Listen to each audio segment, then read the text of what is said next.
The Democratic Alliance has expressed its dissatisfaction with the Minister of Higher Education, Nzimande's new language policy framework. The party wants the minister to recognize Afrikaans, Khoisan and Nama languages as indigenous instead of foreign.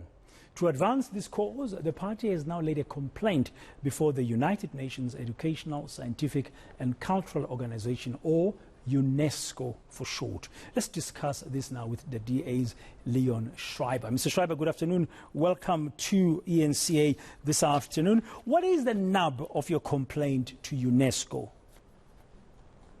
Good afternoon, Dan, and to all the viewers. So this matter has actually come quite a long way in the past year, where essentially it revolves around a classification that is contained in this new language policy framework for higher education institutions, where the policy says its goal is to strengthen and develop indigenous languages, but then goes on to exclude Afrikaans as well as Khoisan and Nama languages like Kwekwe Goap from the definition of indigenous languages.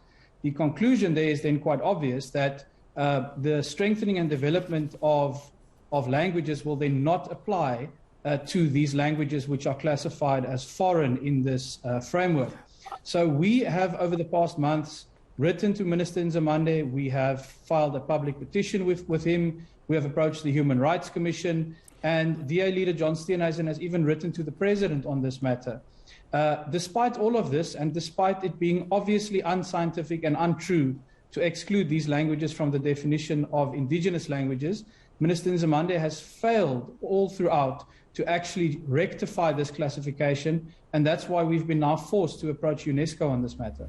Okay, I'm sort of a little baffled that the language, the new language policy framework for tertiary institutions would consider Khoisan Nama, as you call the Kwekwe Goap languages, as foreign, because I mean what we are told in history, what I was taught in history was that the Khoisan and the Nama people had been here long before even the Bantu people were here, my people were here, and then of course long before the European settlers were here. Afrikaans, I could understand why they want to regard it as foreign, maybe because of its roots, because mainly came from Holland, which is a foreign country, but it then evolved in South Africa and got influenced by local languages, but also by South Asian languages like the Malay language. Right, so I mean on the classification of Khoisan and Nama languages, we then agree. But on the case of Afrikaans, it's also a well-established linguistic fact that Afrikaans is indigenous to South Africa. Because the question that you must ask is, if a language, every language is indigenous somewhere, and clearly Afrikaans is not considered to be indigenous anywhere else in the world. It developed here, as you said, influenced by various languages, including the Khoisan and Nama languages, and is spoken almost exclusively in this part of the world. So scientifically speaking, and in terms of the literature, there really is no debate about Afrikaans being indigenous in that sense of the term.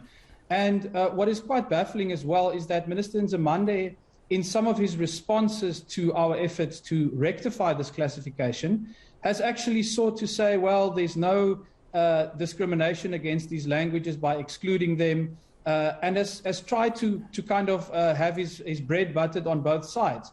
My question to him really is, if you don't actually disagree, if you agree that Afrikaans as well as Khoisan and Nama languages are indigenous, then why this persistent, almost year-long refusal now to simply recognize as such in this classification? Yeah. The point I was making was I would understand why some people would then want to classify Afrikaans as foreign because of its roots coming from Holland, from Dutch. But today it's far from Dutch. It has become, if we may, a South Africanized lingo, as you say, that's been influenced. So why go to UNESCO? Are there no other platforms locally, including the Constitution in South Africa, for you to use to make sure that he reviews this proposed new language policy framework?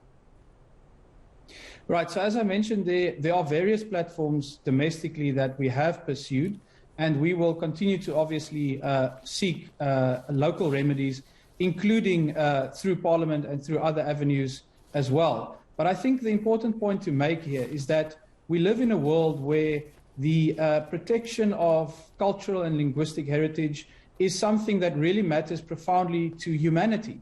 When we lose languages, when we undermine the development or the strengthening of indigenous languages, it is something that fundamentally touches humanity as a whole. Yeah, but and even our constitution, Nations, our constitution protects that in a way. So very briefly, Mr. Schreiber, I don't have much time left, unfortunately. What will be next now? Are you expecting UNESCO to investigate? What will be the next steps?